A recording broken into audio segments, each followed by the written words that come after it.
काल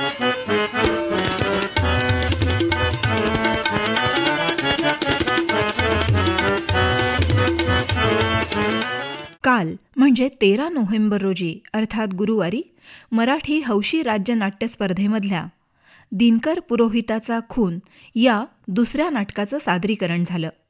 लेखक चंद प्र देशपांडे, दिग्दर्शन डॉक्टर दयानंद नाईक. अखिल महाराष्ट्र नाट्य विद्यामंदिर समिती सांगली या संस्थेच्या वतीनं हे नाटक सादर करण्यात आलं. देवरस कुटुंबातील नवरा बायकोमध्ये चाललेल्या चर्चेनं नाटकाच्या पहिल्या अंकाची सुरुवात होते. मूलभूत विचार आणि त्यावर आधारित पुस्तक लिहिणं किंवा छत्रीचा कारखाना सुरू करायचा यावरून चाललेली चर्चा रंगात येत जाते. त्याचवेळी देवरस कुटुंबाचे मित्र कर्नल आणि त्यांच्या पत्नी येतात आणि पुन्हा एकदा त्या चर्चेला वेगळा रंग चढतो. कर्नल यांना निवडणुकीला उभं राहायचं असतं आणि पत्नीला ते मान्य नसतं. तिला अमेरिकेला जायचं असतं. अशा पद्धतीची चर्चा, चौघांचे वेगवेगळे विचार आणि स्वतःचे विचार किती महत्त्वाचे आहेत किंवा दुसऱ्यांनी आपल्या विचारांना किंवा आपल्या मतांनाच कसं महत्त्व दिलं पाहिजे यासाठी चाललेली अहमहिका या प्रसंगांवरून दिसते.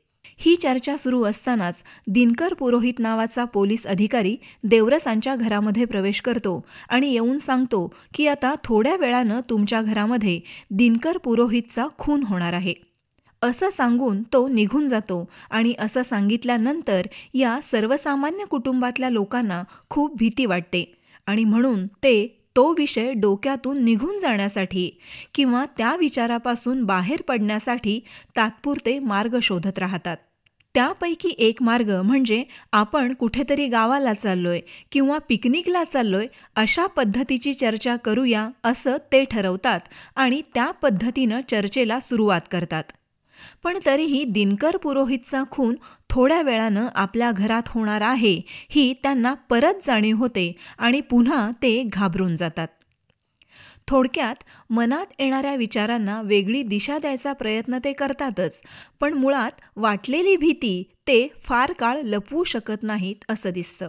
आणि अचानक दिनकर पुरोहितचा मृतदेह स्वयंपाकघरामध्ये दिसतो आणि त्या डेड बॉडीला देवरस, कर्नल आणि त्यांच्या पत्नी बाहेर घेऊन येतात.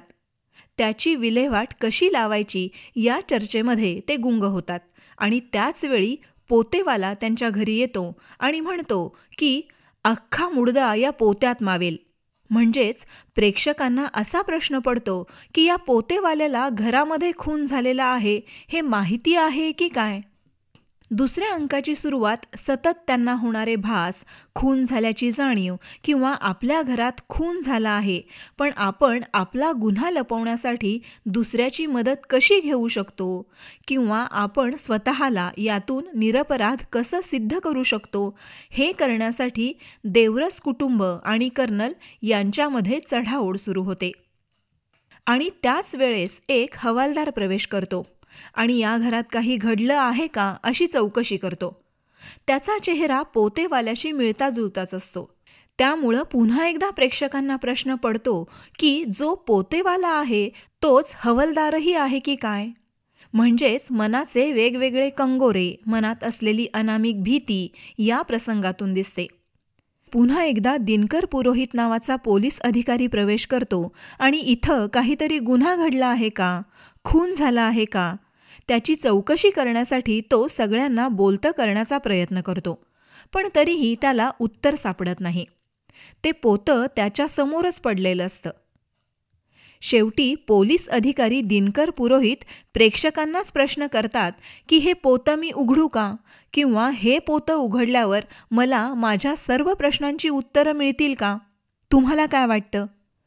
अशा पद्धतीनं नाटकाचा शेवट प्रेक्षकांवरच सोडलेला आहे. आपल्याच मनाचे विविध कंगोरे, विविध भावभावना किंवा आपण करत असलेले विचार, कधीकधी त्याची होणारी अतिशयोक्ती या सगळ्यांची सरमिसळ, संमिश्र भावना यामुळं अवघड प्रसंगाला तोंड द्यावं लागतं. असा आशय उलगडून दाखवणारं हे चर्चात्मक नाटक सोपं करून दाखवण्याचा चांगला प्रयत्न संपूर्ण संघानं केला आहे. नाटकाचं नेपथ्य अतिशय साधं सोपं आणि सुटसुटीत होतं आणि नाटकाला साजेसं होतं. प्रकाश योजना आणि पार्श्वसंगीत या बाजू नेमकेपणानं साधलेल्या होत्या आणि नाट्यप्रसंगाला शोभेशा अशाच होत्या.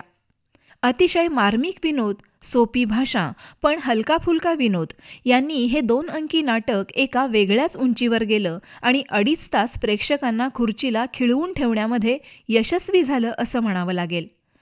सर्व कलाकारांच्या भूमिका अतिशय उत्तम. साधी सोपी बोलीभाषा, सर्वसामान्यांना कळेल अशी, स्पष्ट शब्द, पाठांतर चोख आणि अतिशय सहज वाटेल असा रंगमंचावरचा वावर प्रत्येक कलाकाराचा होता. खुमासदार पद्धतीच्या विनोदांची पेरणी असलेलं हे नाटक प्रत्येकाच्या मनाला भावलं आणि याचा शेवटही विचार करायला लावणारा होता, यात काही शंका नाही. दिनकर पुरोहिताचा खून या नाटकानं स्पर्धेत रंग भरायला सुरुवात केली असं म्हणता येईल. रसिक प्रेक्षकांची वाढती संख्या आणि त्यांची वेळोवेळी मिळणारी दाद कलाकारांचा उत्साह वाढवणारी ठरत आहे. स्पर्धेत आज सादर होणारं नाटक भैरवी. सहभागी संस्था देवदान बहुउद्देशीय संस्था कुपवाड.